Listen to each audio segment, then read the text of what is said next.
to start with a disclaimer and welcome to my podcast, Ethical Hacking is and Wholesomeness. Uh, and from the disclaimer part, we are just talking about educational stuff here, cybersecurity, and hopefully someone will feel inspired and want to join the industry. And that's pretty much what this stream is about, to share education and maybe inspire other people. Why am I here? Who am I? I'm a penetration tester and social engineer specialist. But why am I here? To introduce people that are important to me, important to the industry. And I wanted to introduce you guys to Andrew Bellini. And please, Andrew, could you maybe share some words from yourself, introduce yourself to everyone?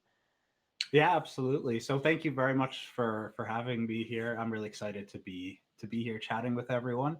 So my name's Andrew Bellini. I go by Digital Andrew sometimes if you see me on Discord or X or anything like that. And I am a content creator at TCM Security, where I create everything from YouTube's, TikTok, Shorts, to courses and certifications. And I have 4 courses on their academy right now currently, and a couple of certifications as well that cover a broad range of topics, but I am most known for doing IoT and hardware hacking and teaching about that.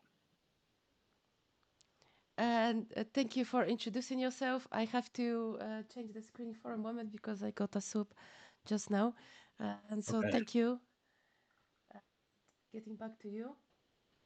But my first question is, who is Andrew? What makes him smile? You already introduced yourself, but like from like the personal side, maybe this time. Sure. What makes me smile? Oh, there's a lot of things that make me smile. I don't know. Can you see right behind sleeping? I have a Yeah. puppy. You can maybe just see his head. He's snoozing. I got him a few months ago, and he's such a sweet dog. So he definitely makes me smile. I also have a son who is 4 years old, and him and the puppy are best friends actually. So that and my family, my partner, all of them make me smile a lot. And then something kind of somewhat related to work and TCM and what I do is I love teaching people, and I love when I can help people get that aha moment of understanding something complicated, or like something that I taught them helps them land a job or nail an interview or something like that. That also makes me really happy. That's a great answer. And I got another swap. So I'm sorry. Thank you. Yay! Okay, let's get back to it. That's a very cute puppy, and yeah, I'm really happy for you. Uh, okay, I have a list of the questions, so I just need to focus here. I have a question that is combined with two of them, so I will just read the whole thing, just not to repeat myself in two questions, so you can just pick which part of that you want to answer. What inspired you to become a cybersecurity professional? How did your career path lead you to become interested in IoT hacking? Can you share a moment in your career that made you realize, yes, this is what I meant to do? And how did your perspective change over that? Do you still think the same, that it was the right path? That's Yeah, some for question. sure. The let's start with what inspired me. I've always been a hacker. Like even when I was a kid, once I learned about like what the real definition of a hacker is, I don't mean like doing illegal things. Like I was always taking things apart, trying to figure out how they worked, make them do different things. I was like that kid that was like taking apart like the microwave or something. My mom would be like, "What the heck? Why are you doing this?" But what really inspired me that this could be like a career and got me interested in it is I randomly stumbled upon Heath Adams, so the cyber mentor who I work for now. I stumbled upon his course.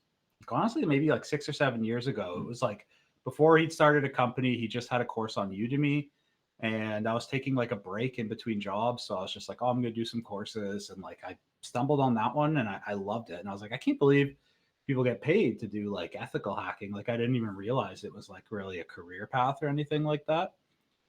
So that was what inspired me to get into that.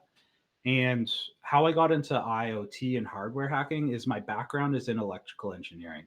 So I used to work with embedded systems and industrial IoT devices, not specifically security related, but more the development side. But a lot of hacking is just knowing how systems or people or whatever work, and understanding how they're designed and the flaws that get built into those. So that's how I got into that. Um, One time when I was what was it?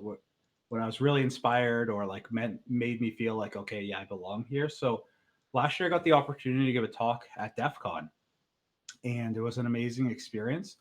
My talk was at Sunday at 11 a.m. So I don't know if for anyone that's been to DEF CON, I don't, have you been to DEF CON Oh before? yeah, it's going to be my first time this year. So This will be your first time. Okay, so like everyone, all the parties and like stuff, social stuff, like the biggest stuff is Saturday night.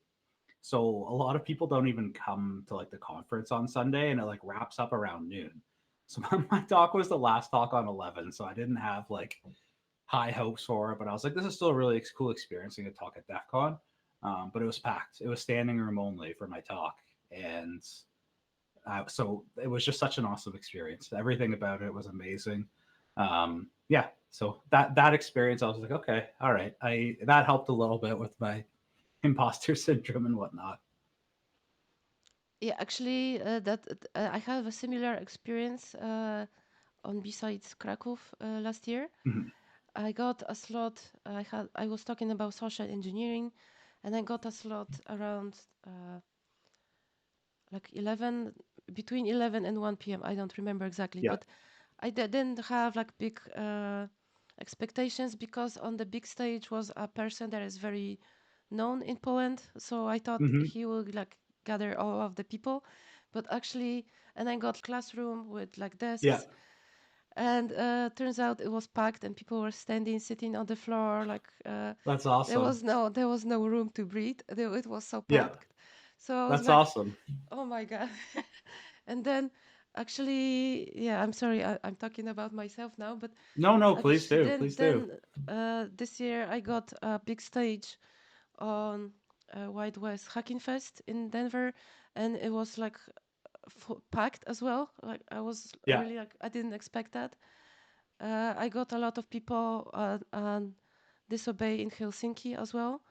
I was on a big stage, and I was like, Yes. this year was like, it's really amazing for me because things are starting for me. And yeah, I got accepted to besides Krakow again and to besides Copenhagen. And so, Wow. okay, yeah, You're a keeping lot, busy. yeah, it's like a lot of No, no, exciting things happening. So congratulations. yeah, yeah, I'm like pat on my own shoulder Yeah, because yeah, no, good yeah. job. I love to hear about it. I've been following you on social media for quite a while now, so I've kind of seen. I remember seeing you posting about like doing some of your first talks and things like that. So it's exciting to. It's yes, it's super exciting. Good job. I always Yeah, suggest people like just submit call for papers, see what happens. Like yeah, yeah, exactly. do So it, I do it. was at first I was like yeah, I'm still talking, but at first I was like super shy with that and like oh they will not choose me. And but then I thought oh, yeah, why do I reject myself? And then I thought oh Yeah. let's just try. And then I was actually shocked how many of the conferences wanted me to talk. Okay, I just yeah. Next question. Uh, can you yeah. Can you tell us about your course, Beginner's Guide to IoT and Hardware Hacking? You have created for TCM Security. And can you also like mention, like say a few words about the three other courses you created there? Because I only thought there is one, but I checked today and like four of them. Or Yeah, I've been busy. So yeah, my first course with them is the IoT and hardware hacking course. This is like a zero to hero course, assuming that you at least know like the basics of pen testing and Linux and tech.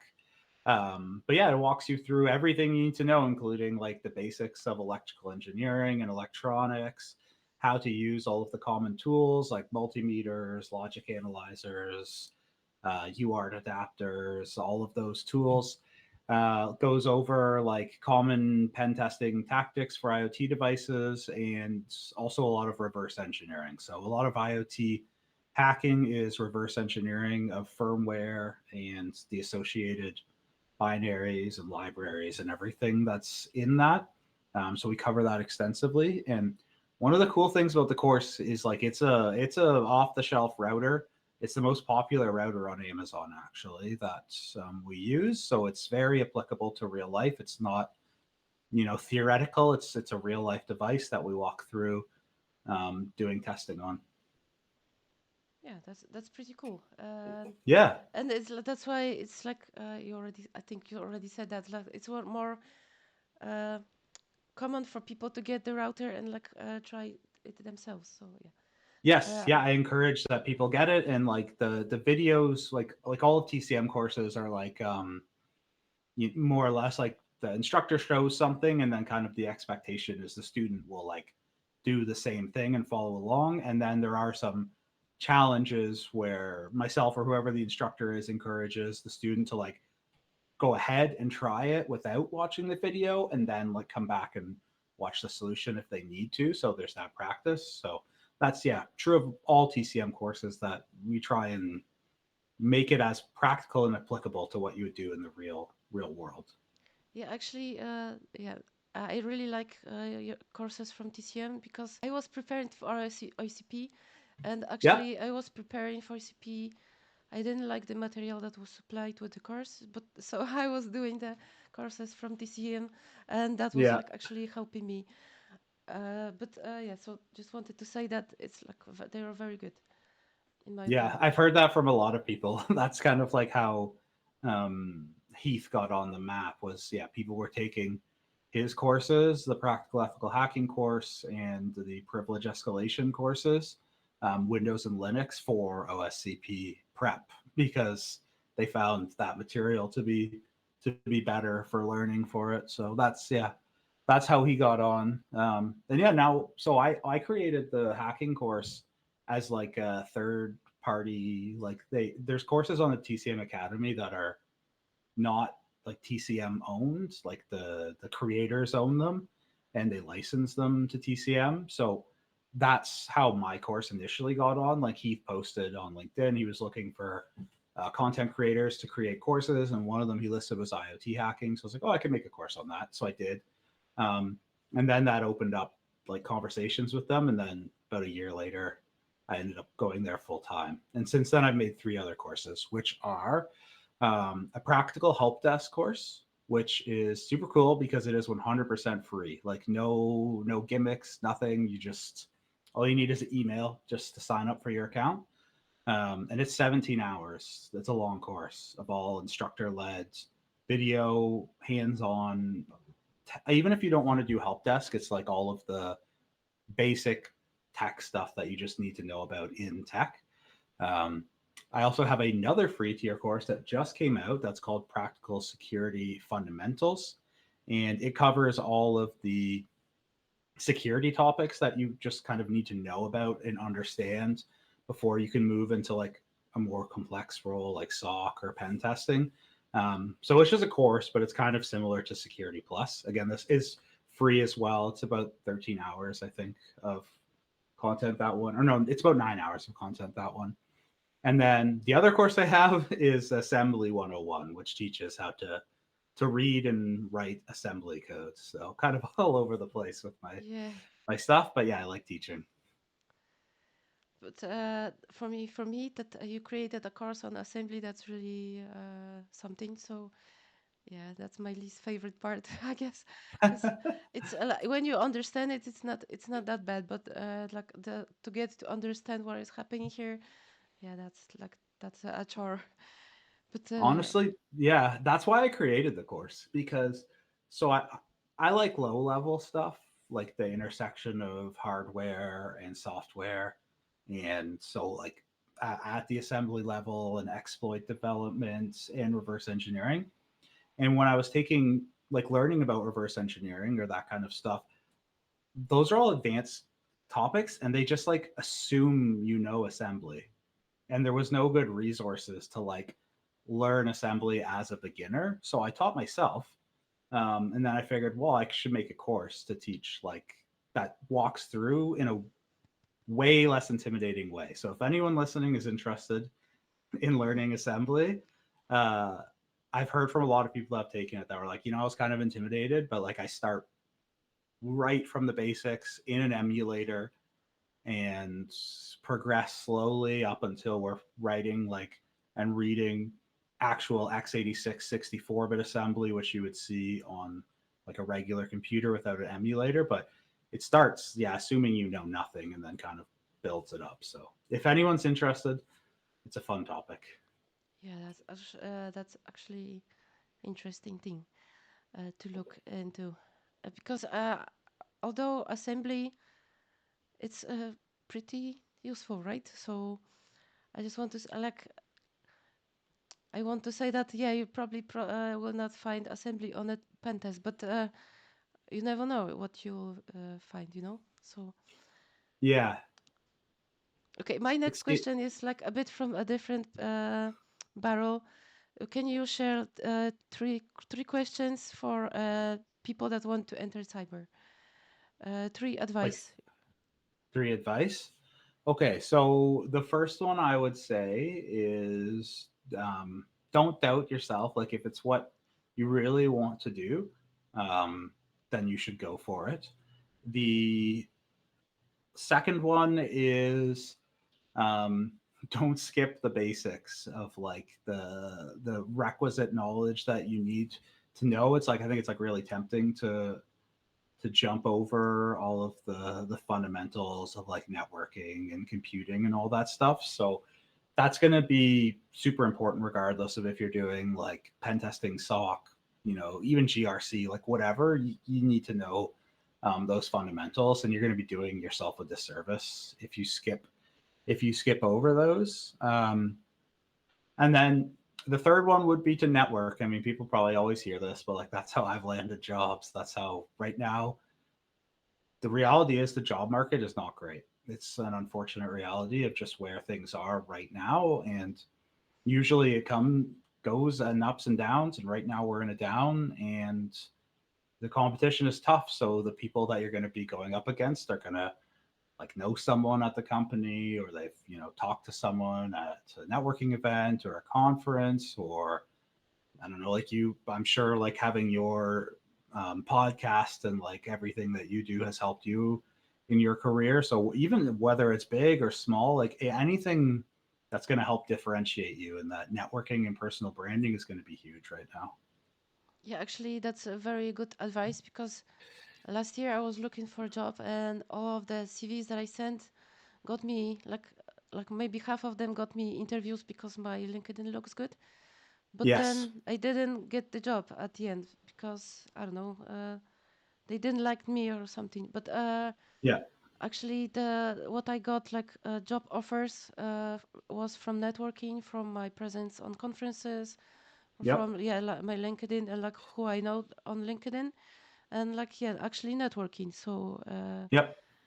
and like most of like although my LinkedIn looks great, like 50% of my CVs got like unnoticed, disappeared in the void, you know. So yeah, I Yeah. think that's really important. But honestly, 50% callback rate is like Yeah, really good. Like I know people who are like sending out hundreds and getting like nothing back. So even that's good. And yeah, networking won't guarantee you the job, but at least they'll get you that interview, right? Like, and then it's kind of up to you and the interviewer then if it's a yeah, good yeah, yeah, fit. But yeah, even just having that network and get your foot in the door is like huge right now. yeah. So okay, thank you for answering. That's great advice. My next question is a bit longer, connected from two as well. So I will just read it. Just bear with me. Is there any novel research you're working on? What are some exciting new areas of research or development in IoT and hardware hacking that you're looking forward to exploring in the next year or two? And how might these advancements impact our understanding of cybersecurity? That's a long question again. That's okay. I can answer it. So, specific to IoT hacking right now, I am working on writing a MCP server, so AI assisted tool to do reverse engineering of IoT firmware and help hunting for vulnerabilities. And I've been using AI a lot to see what its capabilities are when it comes to IoT hacking and reverse engineering. And um, with the right guidance and like prompts, it's actually very, very good at helping to reverse engineer, especially decompiled code, which is like sometimes quite hard to read for humans because it's not how we would see written code. But the AI, since it's a computer, can interpret it very well. So I'm personally really excited to see like what those developments can bring and to finish up this tool and be able to release it out to the public. Like it's going to be open source tool that I think will help a lot of people do IoT hacking and like get into it because it's easier if you have like an AI assistant that can help you. It doesn't do everything for you, but you know you can get it to help you.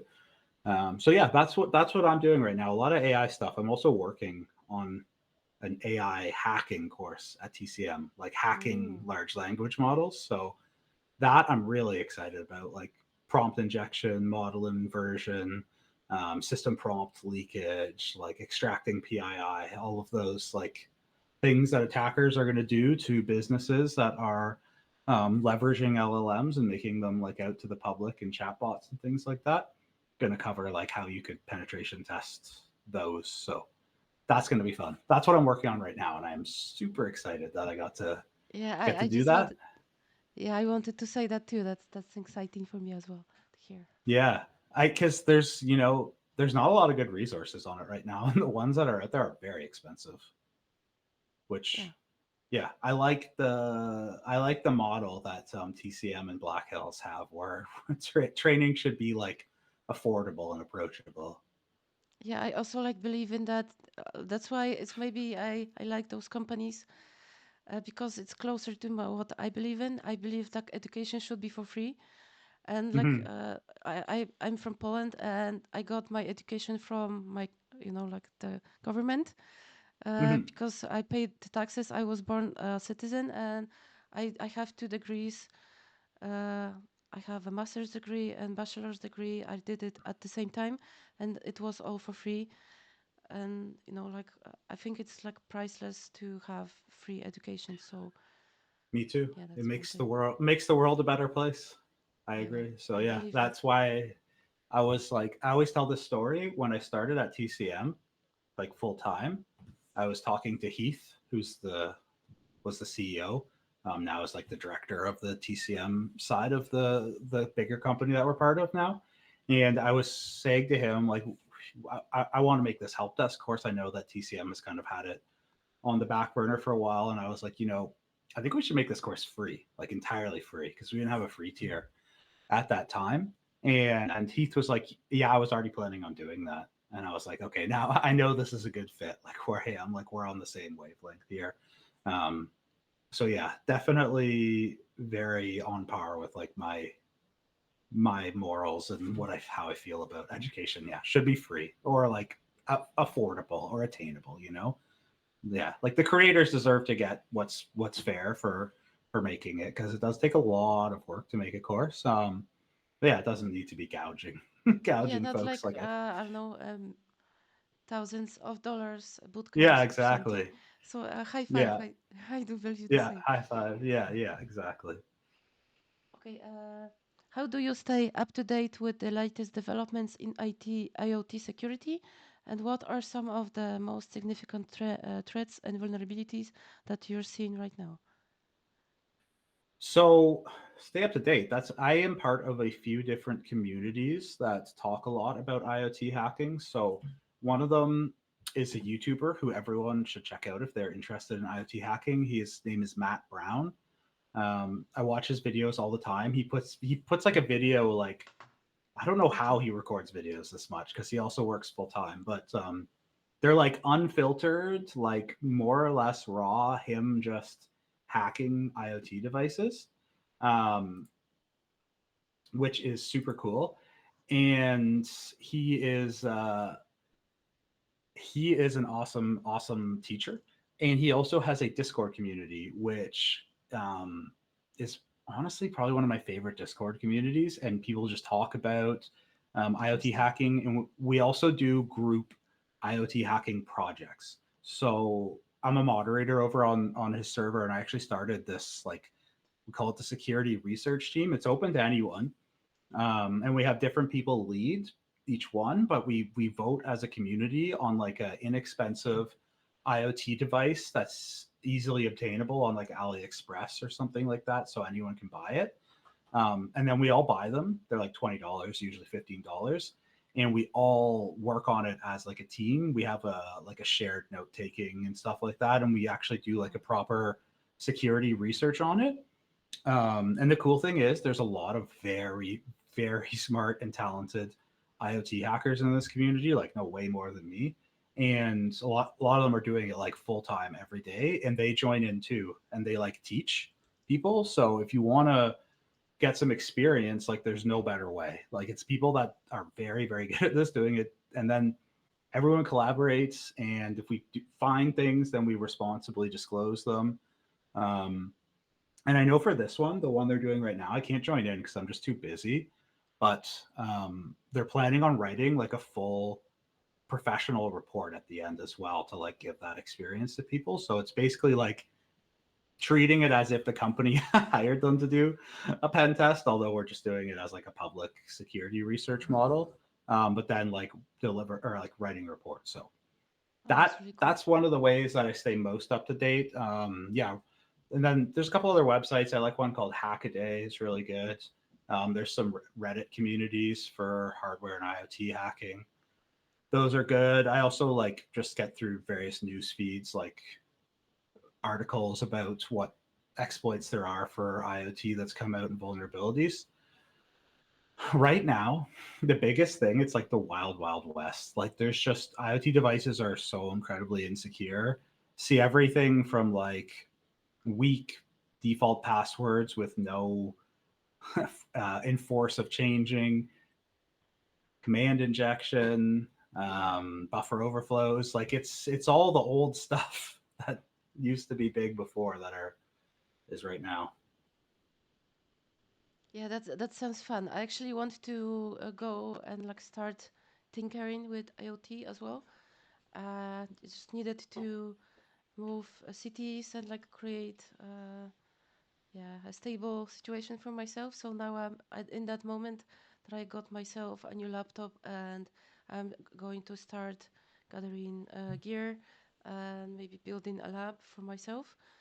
Uh, Cool. so yeah, so that's super exciting that yeah, you agreed to come to my podcast and like talk about that, like inspire me a bit, like remember that I really wanted to do that. So yeah, Yeah. thanks again. Yeah, Okay. awesome. I was like, if anyone wants to get started, I would suggest like you don't need to spend a lot of money. I'll share a blog later when we're doing the demo where I walk through like what gear you need to buy and how you can get everything for like honestly like less than $50. You don't need to spend a lot of money to get started. And yeah, just I always suggest just get a device that you don't care if you break it or brick it, and take it apart and tinker with it. It's the best way to learn. Yeah, I agree. Okay, so I have a few more questions, and we'll give you the stage for the demo soon. But Sure.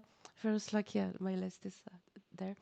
So, what are some common mistakes that hobbies and beginners make then when experimenting with do-it-yourself project and IoT devices? Yep. How can they avoid these pitfalls? Okay, that's a good question.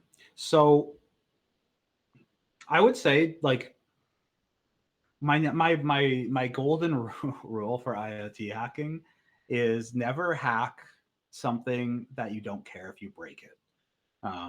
So whether that be something that you have but it's cheap, or you're going to go out and get something, because it happens to the best of us. Like I've still brick things.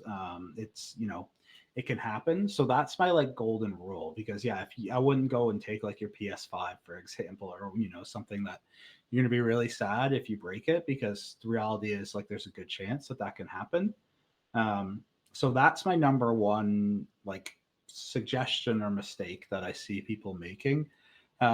Safety wise if you're working on electronic devices, they're generally going to be safe if they are using like a external power supply that feeds into the device, and you're just working inside of the device. The voltage is going to be probably somewhere around like 5 volts to 12 volts, which is very safe. But where things can get dangerous is if you're working on like high voltage electricity, which is where your house is at, or you're like tampering with the power supply or the brick or any of that.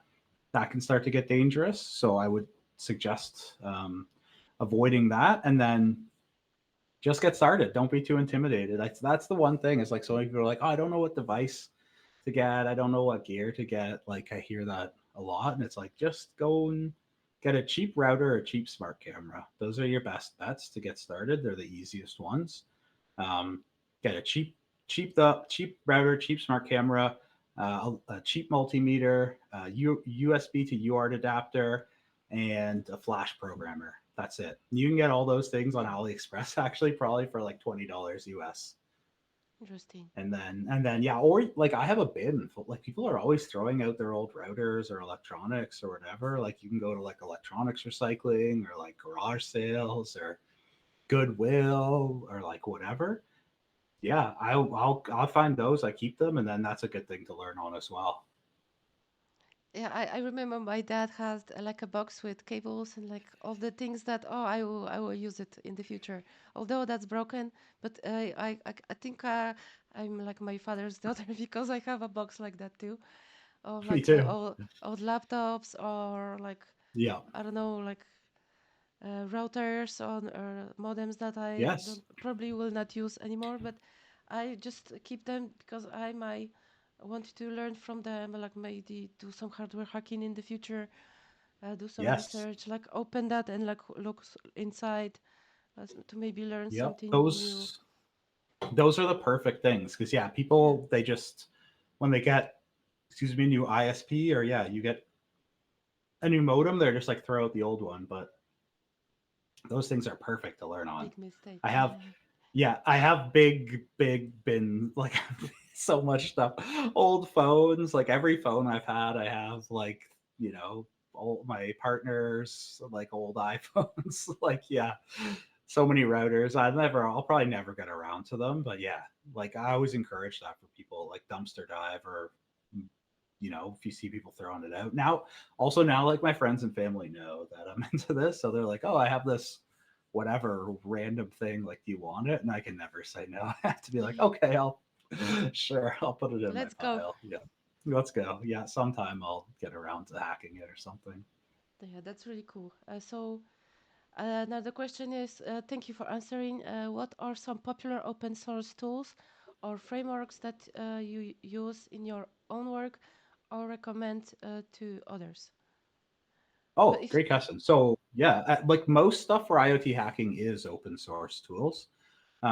So a couple really good tools are Binwalk. There's one called Emba, FirmWalker. Those are really good ones for working with firmware to get it broken down. Personally, I use Ghidra for reverse engineering. It's from the NSA. I use that a lot. And then the framework that I really like for IoT is actually there's OWASP IoT.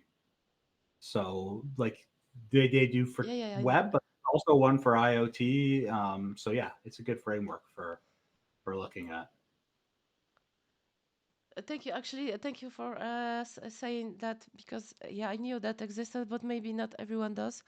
So Yeah, yeah, that's like very yeah good that you said that. yeah, and OWASP IoT has this project called the Goat project, and it is the like IoT Goat, and it is a exploitable firmware for Raspberry Pi that you can use for learning about finding the top 10 stuff. So that's good because then you like if you're working on random devices, which I still suggest doing, you're not guaranteed to find anything, right? You don't know what you're. But with the OWASP one, or I'm going to show one that I wrote as well, firmware that I wrote in this, you know that there's stuff to find, right? So you have a goal in place, which can be good. Yeah, that's really good. Okay. Three more questions, and you can do your demo. I'm probably taking too much time with that, but okay. Can you walk us through a recent project or experiment you worked on and how it relates to cybersecurity principles or concepts? Okay, a recent project that I worked on. I've just been creating courses. That's like my life right now. It's been so busy. So I don't have a lot of spare time for much else outside of that. But I did. I mean, the last course I created was Practical Security Fundamentals. So that was a good refresher for me as far as having to relearn the subject matter before teaching it, because it covered like all of those like core principles. What's the CIA triad, the different frameworks for security, how does encryption work, how does HTTPS work, what's the difference between symmetric and asymmetric encryption, like all of those, there's so many of them. What's the difference between exploit and vulnerability, all that. Yeah, so that project was a good refresher for me because it's been a while since I like learned all that stuff for my security plus back in the day. Yeah, that's a good answer. Fair enough. And how do you think the increasing availability of low-cost open-source microcontrollers like Raspberry Pi or Arduino will impact the uh, democratization of do-it-yourself IoT projects, and what are some potential implications for cybersecurity? Like, what can you say Yeah, about like how those impact, the field? honestly, they're very good for learning. Like, I've been using Raspberry Pis and Arduino and like the other open source or easy to get microcontrollers for a long time for projects. So yeah, I think they're very good for learning. I use them all the time. They're just fun to play around with. Yeah, I wouldn't suggest like using those in like an enterprise or like production level system for the most part, but I think they're honestly a good way for people to learn, and just like getting more people involved in embedded systems and embedded security and IoT is really just only going to improve the market, right? Or improve things in general. So yeah, because I don't really see them like being used too much in production or professional scenarios or environments. Yeah, that's a great answer. Thank you. And you can share your demo now. I'm going to hide Sure. myself. Okay, let's see. Let's get myself switched over here. Am I reversed or am I am I okay Yeah, you're from good. what you can? Okay, cool. I just want to make sure I wasn't like backwards, because sometimes the camera like reverses itself. So I just let's sec here. Just gonna change the desktop or display. Whenever it goes to sleep, my VM for some reason right now, it like decides that it wants to change the display resolution. It drives me crazy.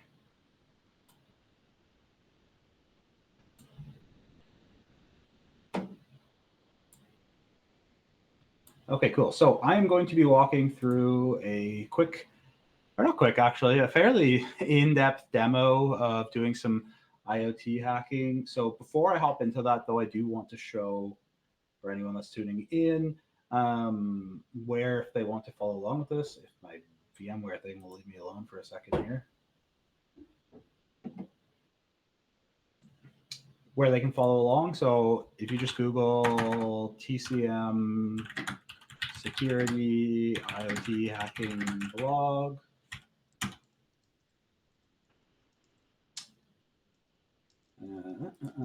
there is this blog here. So you can just Google it, and it should be at the top.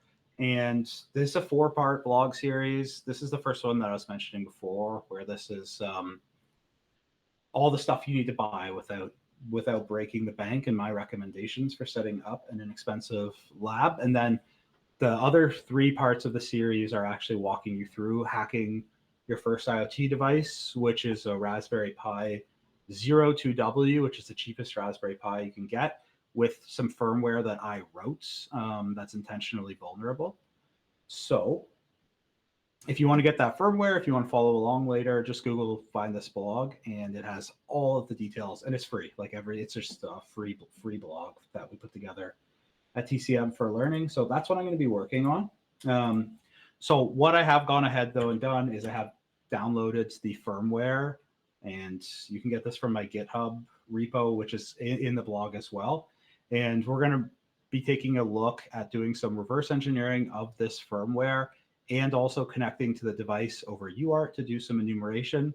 And we'll hunt down a command injection vulnerability that is present in this. So first thing we'll do is I'm just going to unzip this because it comes as a zip folder. Yeah, I just want to say that the screen is a bit cut, so we don't see the Okay. age of the hacking. So maybe you have a different. What?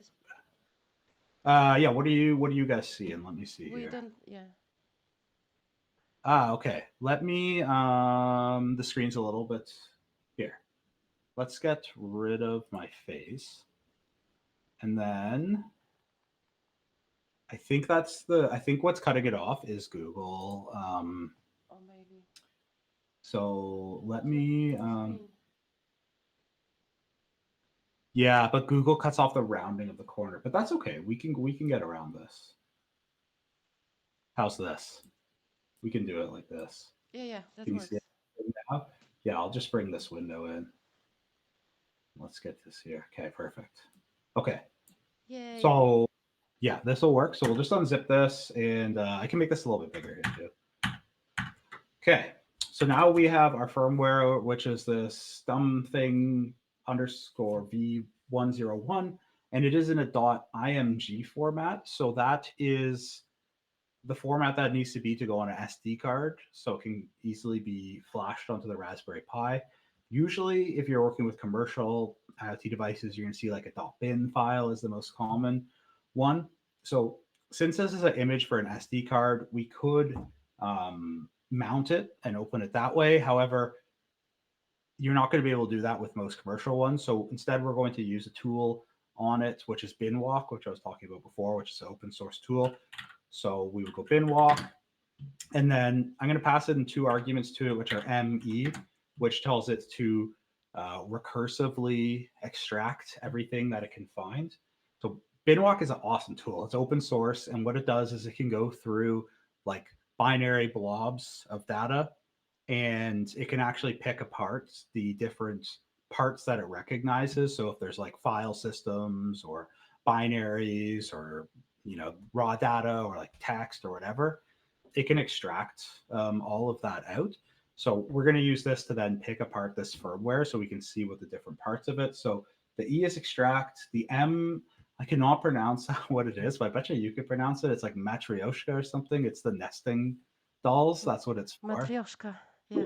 Yeah, that's it. So it's for the those nesting dolls. So that's what it means. Is like if you tell it that, if it finds something like, for example, some other zipped folder or tar or something, if you have that option, then it will like go and extract that. And then if it finds something in that, it'll keep extracting it until it gets down to like the final file format, which is what we want, because then we can get like all the dot like the binaries and the dot text and dot xml and like all that. So that's what this is going to do. So we'll just tell it to run through this, and then now we can just let binwalk do its magic. So it'll tell us like what we're seeing coming through is like what it's finding, and then it's going to go to extract it. So right now on the screen, actually, you can see like it's found a Linux file system, which is exactly what we want to see because that's what we're going to be going after. So this device is an embedded Linux device, which is quite common in IoT devices. And when you're learning IoT hacking, it's specifically what I suggest you start learning on, because it's much easier than the other options, which would be something that's purely microcontroller based and is like bare metal, or what's called a real-time operating system, or RTOS. Those are much harder to work with. Embedded Linux is a lot easier, as you'll see when we're taking a look at it. So if we just take a look at the contents now we've got this directory here, underscore dumb thing dot extracted. So that's where binwalk puts what it was able to find. So if we go in there and list this out now, we've got this other directory, which is ext-root, and this is the root file system. So in Linux, if people aren't familiar with it, like you have your kernel, which is like the operating system itself, and then you have the root file system, which is part of the operating system as well. But that's where like all of the binaries and tools and scripts and everything actually lives. So when we're doing IoT hacking, that's what we want to go after because that's where most of the juicy, interesting stuff is going to be. So we'll go into that folder right now. And then if we list this out, it looks a lot similar to what you would see in a standard desktop Linux environment because this is, of course, a like Unix compliant system. Um, so what I would suggest for people that are new is to go and do a whole manual enumeration of this file system, the same as you would like if you got a shell or something on any other Linux device, because there's lots of interesting things to find. So for example, if we go into the Etsy folder here and list this out, you'll see like a bunch of different configuration files. So for example, the WPA supplicant would have my Wi-Fi password in it, but sometimes I see things like API keys, API endpoints, hard-coded credentials, interesting things like that in these configuration files here. The other place I always suggest people to look, if we clear this out, is to go into a folder called init.d. So on embedded Linux systems, they usually run BusyBox, and its initialization process after um, the bootloader passes over to the kernel is it runs all of the initialization scripts that are in here. So if you list this out, you have a bunch of shell scripts, and these are going to run at the startup of the device. And the nice thing about these is they're all just going to be regular shell scripts, so we can actually read through them all very easily. So for example, there's actually a vulnerability in here we can just find really quickly in the sync time. So um, if we can just cat it out, or you can open it with whatever your favorite editor is. And you see like it's just a bash script, right? So what this script is doing here is it's getting time from a public API. It's using just HTTP, so no HTTPS, no certificates. It extracts the dates from JSON format that it comes in, and then it calls this script here to set the time. So the vulnerability here, and I see stuff like this, is this opens it up for like a ban in the middle attack of command injection potentially, where we could specify valid JSON, but that doesn't contain date time. Instead, it contains some sort of command string or something. So I always suggest read through all of these because even if you don't find a vulnerability in here, they also give you a lot of details about how the device is being set up. And if you're reading through some of these in the bash foo or like the Linux foo in it is very confusing, this is one of those places where like ChatGPT is very good at explaining what bash does, or there's some other tools like explain shell or things like that that are very good at explaining what these do. So I always suggest to look through here. And then the other place that I'll find that we're going to want to look at, if we actually go back up here, is I'll usually take a look in like the bin and sbin folders and see what is in there for binaries. And what we're going to be looking for is custom binaries. So if we go into bin here, and then if we list out the contents of this, you'll see there are all of these different binaries, and a lot of them are like the regular commands you would see right in like Linux, like we got bash, we got chmod, chown, cp, like date, dd, all of those like commands. And you'll notice like this is the size right here in this middle one, like they're all 7 bytes, except for bash and busybox. So one thing to keep note of on embedded Linux systems is usually they use one binary called busybox, which is essentially just combines all of the functionality of like regular Linux tools into one binary. And then all of these are just symlinks to busybox with like passing in the argument. So that's why you see like they're all the same size. So we can use this to our advantage because now we know like none of these, all these are symlinks, none of them are custom binaries. And when we're doing IoT hacking like this, we're looking for custom stuff. We don't want to look at like the you know, we don't want to be like trying to find a vulnerability in like Chmod, right? Like that's probably not going to be good for us. So if we check out SBIN here as well, which I always look in as well, we do the same thing. Now we've got a bunch more, but if we look here, where am I? Oh, I need to go up one directory.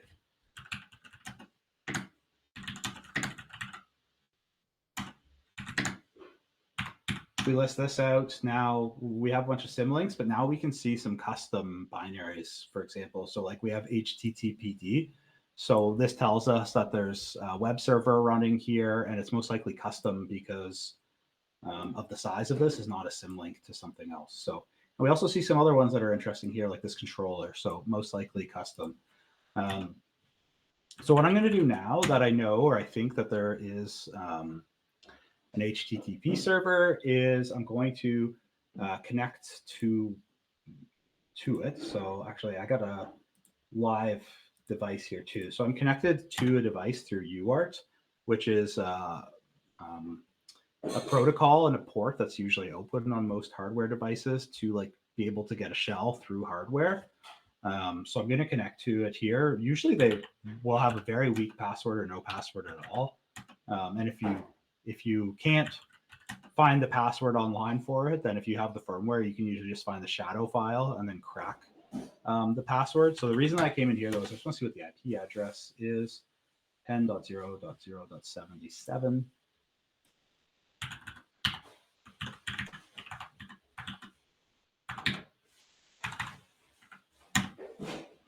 Okay, so we got a login prompt here. So one very common vulnerability with IoT devices is they have weak default credentials usually. So a lot of times we'll just see like admin, which is what we have here on this device. And now we have our page here that allows us to do things like turn the light on and off. So this is a simulation of a device that would do like a smart outlet. So I don't know if you're familiar with those, but like they plug into your outlet, then you plug your device in, and essentially you can just then wirelessly turn off the power to it, kind of take like non-smart devices. So it lets us turn it on and off, and we can set the time on the system, and then we can have a schedule here to schedule when we want the times to come on and off. So fairly basic like UI. I can make it a little bit bigger here. So what I like to do though is I like to go and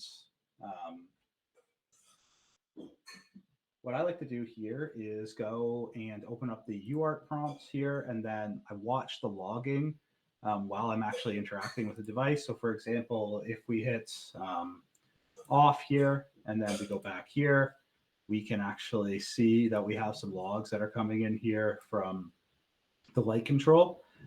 So one thing I always suggest then is to go and interact with the device as much as you can and take a look at what's happening in the logging. So for example, I'm going to go here and set the time. So go in here. Maybe we'll set it to tomorrow.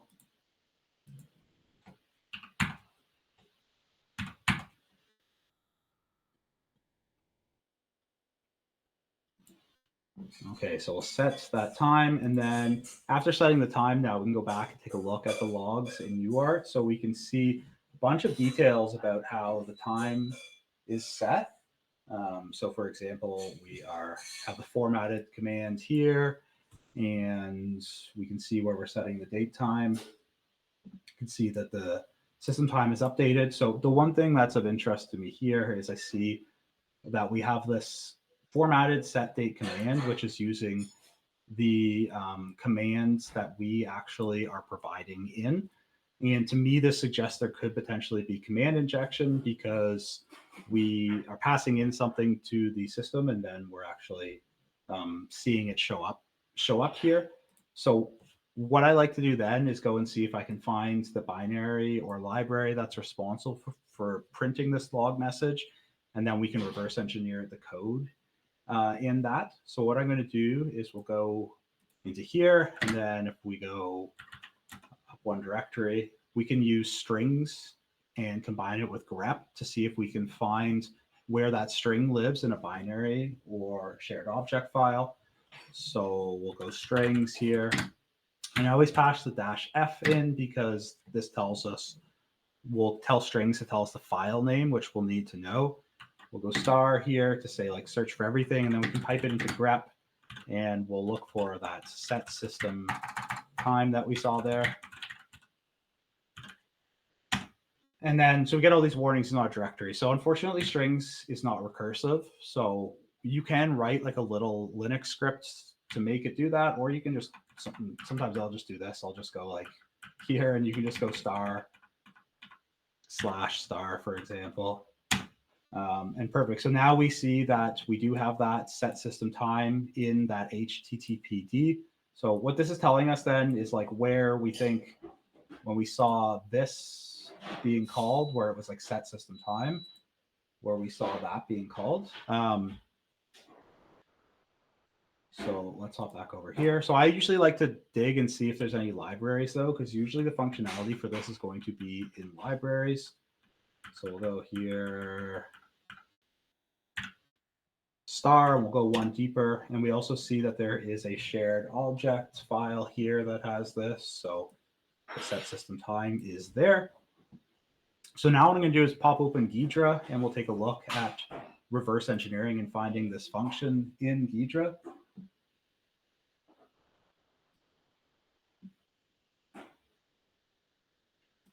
Oops, so we'll open up Ghidra here.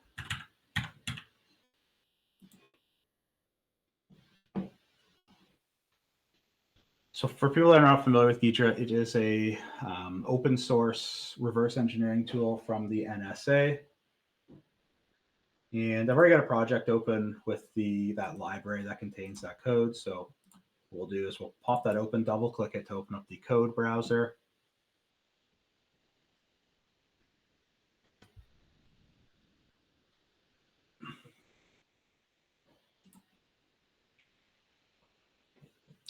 Let it load up here. Click yes to analyze. And I'll try and make this so it fits in the middle of the screen as well. Okay, so we are looking for that function that was set system time because we think there might be command injection in it. So if you double click on anything in Ghidra, the nice thing is it will just take you to that. And then we have this decompiled code here. And so when you're looking for command injections, the one thing you're frequently going to be looking for is a system call. So we have right here, system call being made. So if people, if they aren't familiar with what a system call, this means essentially the binary is then going to call on the operating system Linux in this example and pass it a string and be like, hey, execute this as like your default shell, which is bash in this example. And the big dangerous thing about what we found here is like if we open up Chrome, like when we put in a time here through this time picker, it ends up in that system call. So if we can craft a time somehow that's going to escape out of that script where it's just supposed to set the time and instead tell it to execute something else, then we have command injection where we could, you know, call it to command and control server or get a reverse shell or something like that. So what I like to do here is I'll rename the variable. So we got one called _s here. So I'm going to rename this variable here. Oh, where is it? Here it is, _s here. All right, rename variable. So I'm going to call this command to run. Perfect. So now it makes it a little bit easier to see. So we see that this is actually a string because we have this char pointer up here, and we're allocating some space for it. And then where we actually set what this command to run is in the sprintf, and we pass in this parameter, which is what's being passed into set system time. So this is what's supposed to be the date time. So we'll rename this to the date time. Okay here. And then now we've got this set. So now this makes it a little bit easier to read for us. And we can see what's happening is the sprintf, what it does is this a string formatter. So whatever we pass into it, it's going to put in there this %s is. And then this gets passed into that command to run, and then that gets passed into the system call. So now we have an understanding that, yeah, if we put something in this date time, it's going to be put in quotations here, and that's to help prevent from command injection, but then it's going to be passed into a system call. So what isn't happening here that should be, though, if you're going to try and do this sanitization of input through quotations, is you need to check and make sure the user isn't passing in a quotation themselves, or else they can close the quotation and then break out of it, which is what we're going to do right now. So if we head back over here to this dumb thing, I'm going to just do this all in the browser instead of using Burp Suite or something like that. And I like to use CyberChef, which is a cool open source tool for creating things. So here, let me make this so it's all in the middle of the screen here. So all I'm going to be using this for is just to get a URL encoded string that we can pass in. So we'll look for URL encoding. And then now we just need to know where we're going to pass this. So if we go back to dumb thing here, and it's Control-Shift-I, I'm just going to open up the inspector here and the network. And now I'll just set a time here. So I'll set this again. We're not good. Now we're just trying to see like what endpoint it ends up at. So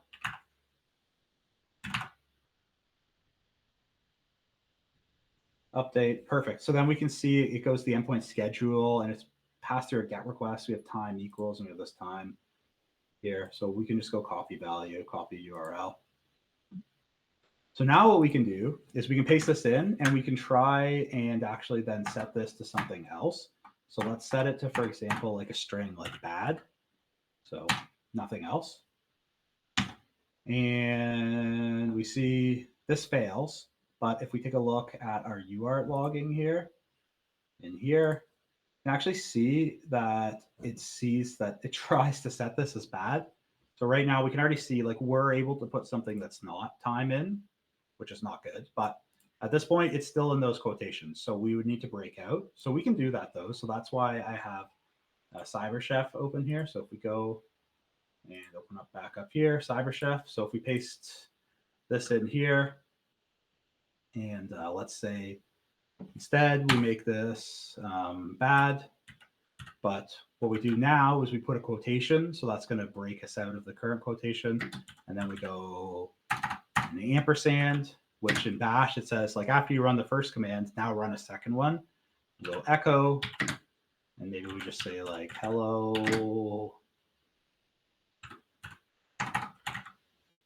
woman in red, for example. And then we'll close our string, we'll close that bracket as well. So then now we have down here, so this is the URL encoding of it. So it just gets rid of like spaces and special characters so that it can fit into a URL better.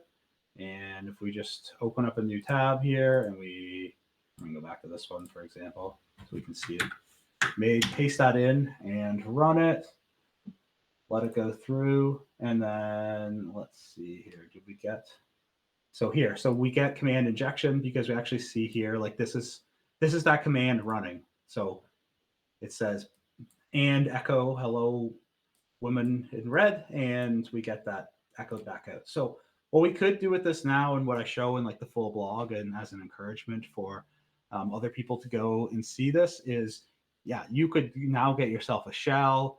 You know, you could do whatever you want on this device. You have remote control over it because we have command injection. So that's kind of like the crash course of how to find this. That's pretty So that, cool, and thank you for yeah, using a woman in red there. no worries, no worries. So yeah, if anyone has any questions, if you have any follow-up questions, happy to answer them. And yeah, if people want like to try it out themselves, everything that I did here is like walk through in way more detail in the blog. So you can, everything's open source, everything's free to check out that way. There's a question in the chat. A comment in substitution would have work. Substitution, sorry. Oh, in the command injection? Mm-hmm. Yeah, you could probably use substitution as well. What kind of software you worked on in Arctic Wolf? I don't know if you can answer that question.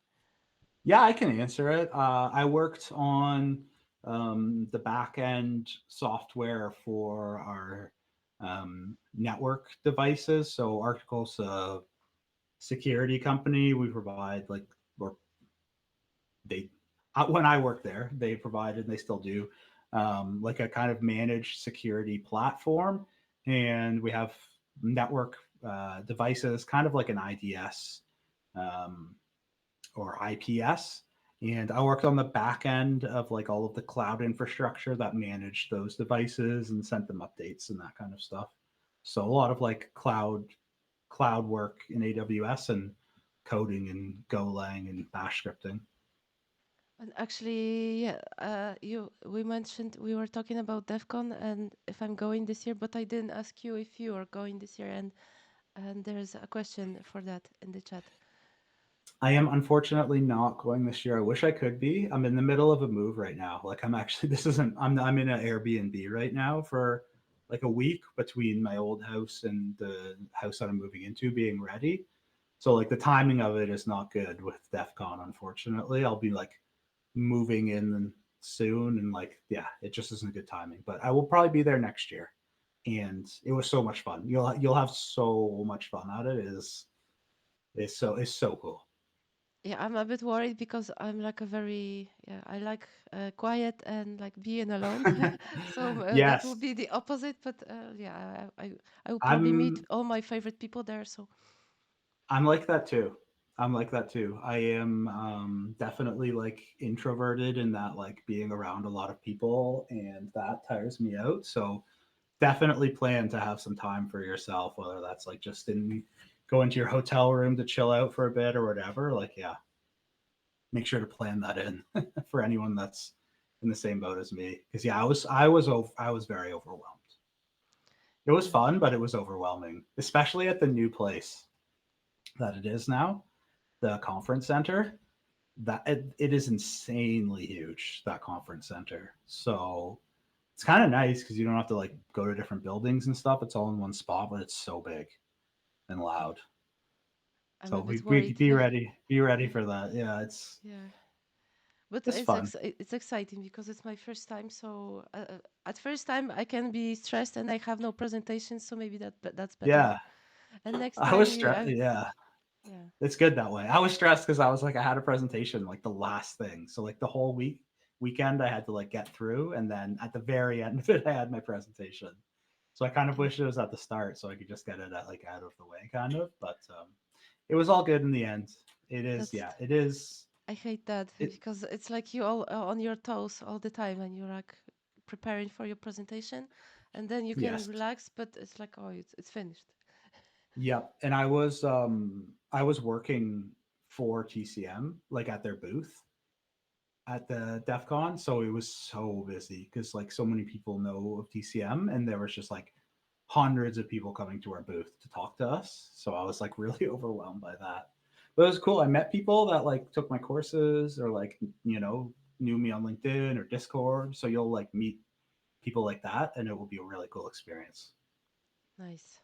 And another question from the chat: is there any chance to see you in an upcoming cyber event, or maybe Um, because of the move you're not planning to go anywhere? yeah, I think I don't think anything until next year, but next year, DEF CON, and I really, really want to go to Wild West Hacking Fest too.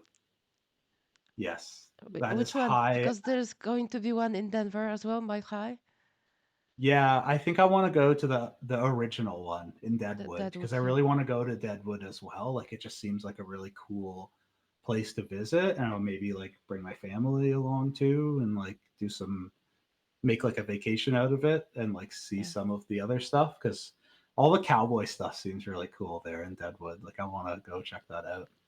Yeah, actually, it's for me. It's first time going to the conference, but also like another level is like one of my favorite TV shows is Deadwood. So it's kind of like sightseeing the like the place when they filmed it and like yeah when it actually Yes. happened. historically. Yeah. So that's pretty cool. I'm excited. I have a few Yes. questions. Is that cool with you?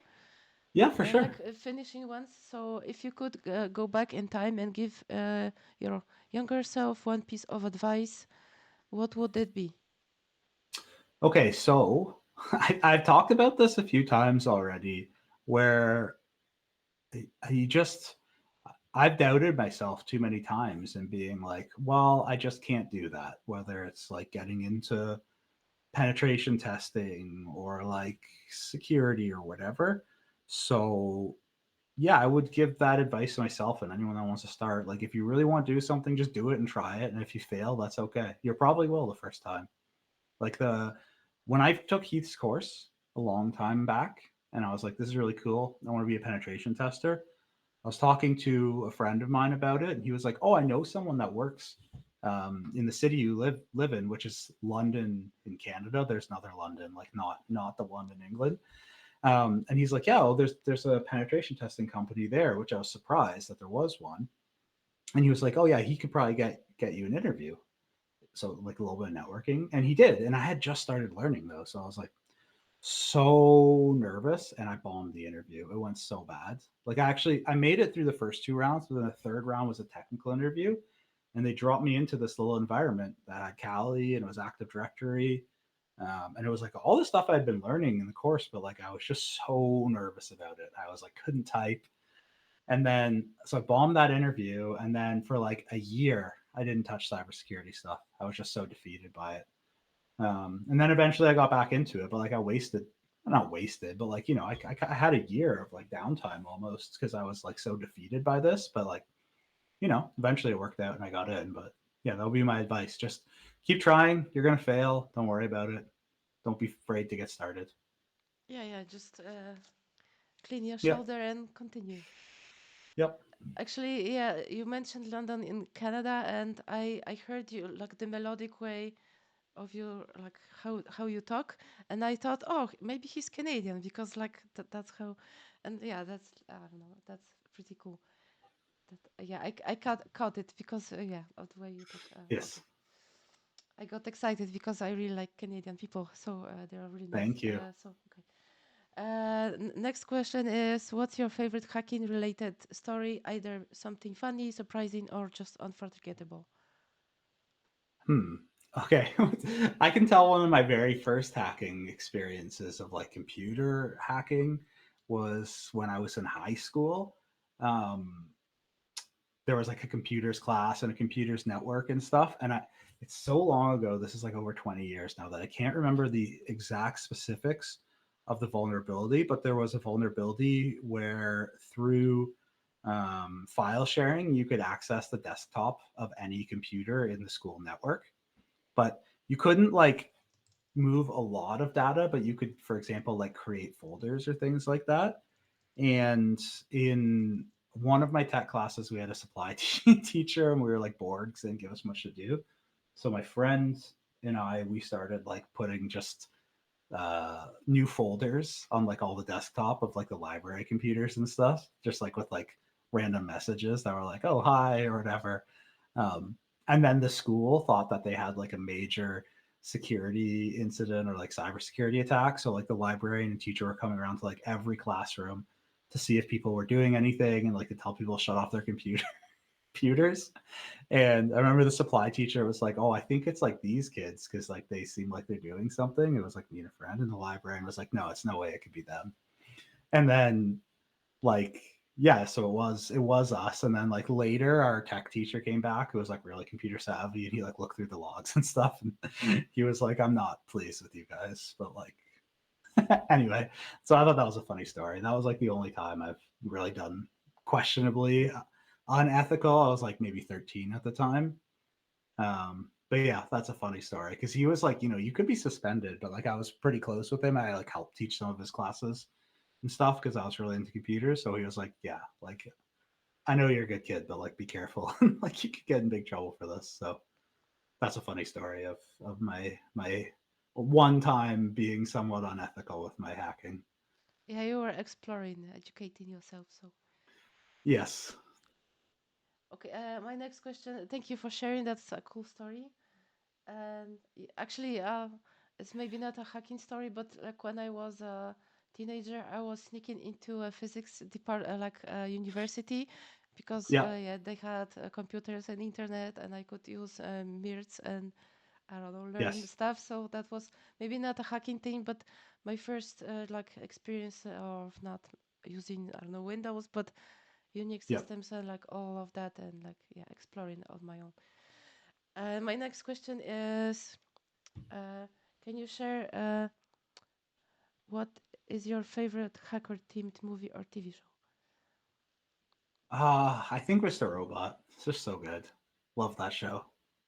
Yeah, I Great show. agree. I like how it's not too corny and cheesy. Like the stuff is, a tiny bit far fetched, but like very much not enough that you're like, this is fake. Like, yeah, it's very believable because yeah, they had some pretty cool people as like advisors for that. So that show, and then it isn't specifically hacker, although there is some hacker stuff in it. Silicon Valley.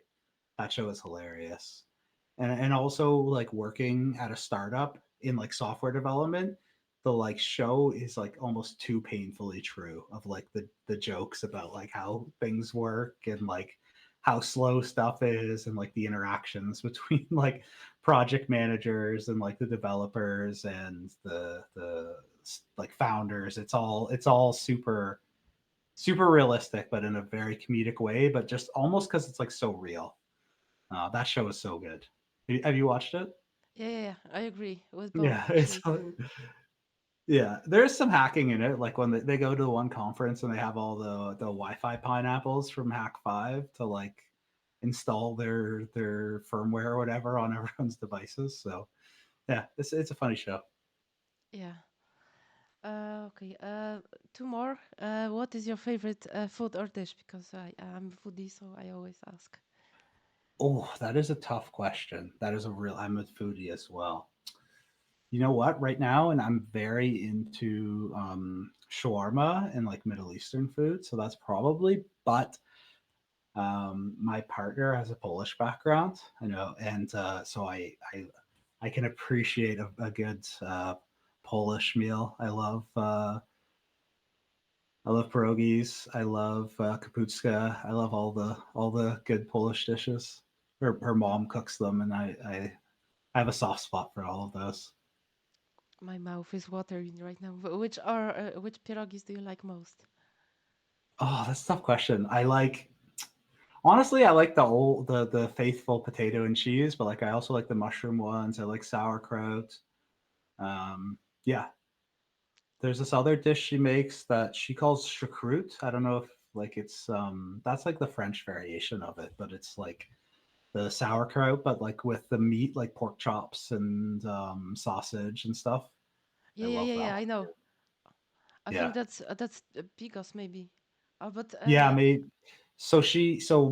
Because my mother-in-law, like from Poland, and like that's where her family was. But then during World War II, they had to go to France, so they kind of like it's kind of like a mix. mixture. And then yeah, the French name for it is choucroute, but yeah, that's maybe the Polish name. So anyway, if anyone's ever visiting London, Ontario, Canada, if you're ever here, there's a very good Polish restaurant called Unique Food Attitudes, and the lady is like first generation from Poland, so it's all like home cooking, and it's very good, very very good. Oh, and she does very good cabbage rolls as well. Oh, those are great. Yes, Oh my god. You know, like I would say that I'm a foodie, but I really appreciate milk bars in Poland because they hmm serve like home cooked meals. Like, and it's yes, like, if I don't know if you watched Ratatouille, the Disney movie. yep, So when yes, I eat in a milk bar, it like transforms me into, teleports me in when I was in kindergarten, and you know, like yeah, it's like yeah, yes, memory lane, I guess. It's very tasty to us when we are adults. I don't know. yes. I Yeah, think it that's forms like our yeah. So for me, that's Italian food because that's like my mom and my nona my so yeah it's that's what that is. So when I have good Italian food, that's like that memory. But yeah, I like all kinds of food. I'm like the least picky eater, and I love trying new things and dishes from all over the place. yeah, same. And my last question is, do you have any questions for me?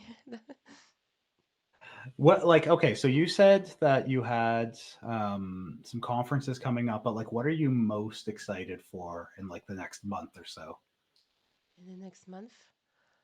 Then the DevCon, because I'm going first time. And Yes. I guess that's what, and maybe because I passed a certification recently from Uh-huh. SecOps group. So, and I didn't pass OECP, and then I felt like, oh, I'm not really good with passing exams. Mm, So I felt like broken a bit. So I passed something recently, and I guess maybe congrats. trying something to pass something like more difficult. Like I'm preparing for a Hack the Bug Bounty certification. So maybe Yep. going after that one soon. Maybe not in the next month, but yeah. Yeah. Oh yeah. And Oh, also, like, what, I have another question if yeah, that's sure. okay. What's it like working at Black Hills? Like, can you share anything about that? Like, what the experience is like, or like what do you get to do? Yeah, maybe it will sound a bit cheesy. I don't know, but I worked in like a lot of places that weren't like super. I don't know. Felt a bit toxic to me. So I Mm-hmm. didn't have time. Like in before, I only have like one or two like really great work experiences. So maybe I didn't really have like a great comparison. But working at Black Hills is like above and beyond what I ever like expected and like imagined could be, because everyone is like super supportive. They really want me to learn. Like, that's actually I'm a, like my core character trait. I'm a learner, and like Mm-hmm. what I really want most in life is to learn new things. That's like it's like my like reason to be alive. So Yep. they really want me to learn, and they support me, and they like remove all of the obstructions from my way that stand like in on my way to learn something new or understand. Yep. So that's like above amazing for me. And yeah, I really, if anyone wants to like is offered a job there, so I don't really consider it, don't have like second thoughts, like go for it, because it's an amazing place to work and you can grow. And yeah, I That's have awesome. like a lot of, yeah, a lot of good That's what I've things to say. that's what I've heard about it as well, is that it's very good. So, do you ever get to work with Zach Hill? Yeah, actually, Yeah. not like in the same team, but we were working together. And actually, I had like more to do with him when I got accepted to the Red Team Summit, and he Yep. was like one of the organizers. So, and yeah, actually had like one some heart-to-heart conversations with him, because I follow him on LinkedIn. He follows me, and he Yep. says like, "Oh, you're amazing," and I think the same about him. So we had like, "Oh, that's so nice," like that kind of a Yes. conversation. So Yeah. yeah, I feel like sometimes I'll just like, yeah, I work there from like November, and I still Mm-hmm. catch myself in like this moment. Oh, like I'm like surprised. Oh, I work at Black Hills. They're so cool. Yes. Yeah. So It yeah, is. it's Yeah. like still catching up with me a bit. And I'm sorry, there is like a few questions in the chat still. Sure. Let's answer them. How is the current reputation of TCM professional certificate pathway? Do you have had positive feedback from student passing HR? Yeah. Yeah. So it depends what certification you are taking from TCM, but I would say our flagship one, which is the PNPT, is now very widely recognized, and you'll see it on certifications from a lot of like big name employers in tech, and is very well recognized because of the practicality of it. Some of the other certifications that are more niche are definitely not as recognizable for like bypassing HR screens or like those just getting an interview. But what they do is provide you with something very excellent to talk about in a resume of like your hands-on experience in that realm. Um, so yeah, I would say the also the new SOC one is getting picked up a lot of places. The PSAA. Like for example, it's really cool to see my old employer, Arctic Wolf. They hire a lot of security engineers, and they're using it a lot on their job postings, which I thought that was pretty cool to see. Yeah, and that's it. I guess no more questions. Thank you for answering that one. No And worries.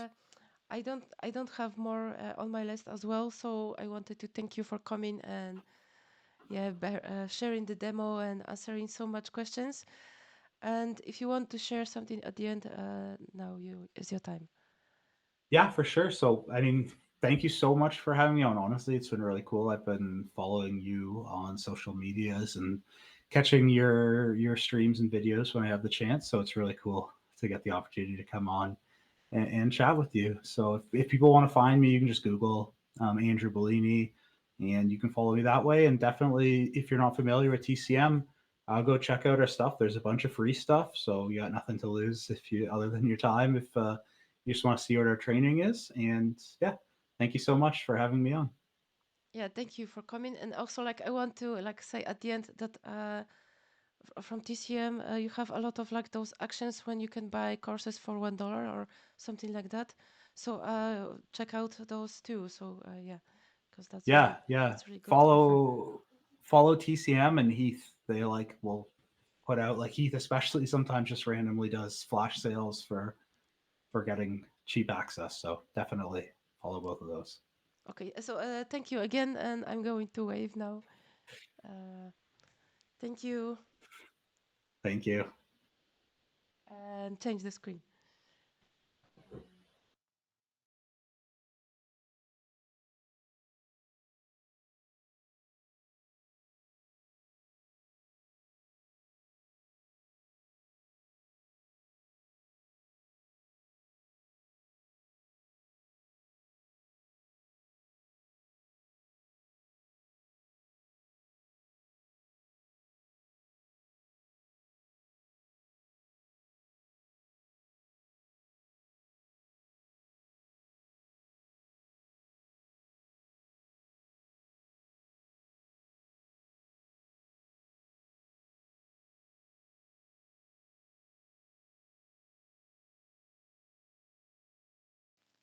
So thank you again, guys, for coming. And yeah, I wanted to share my social media at the end and tell you tell all of you that I really appreciate you coming and spending all that time with us.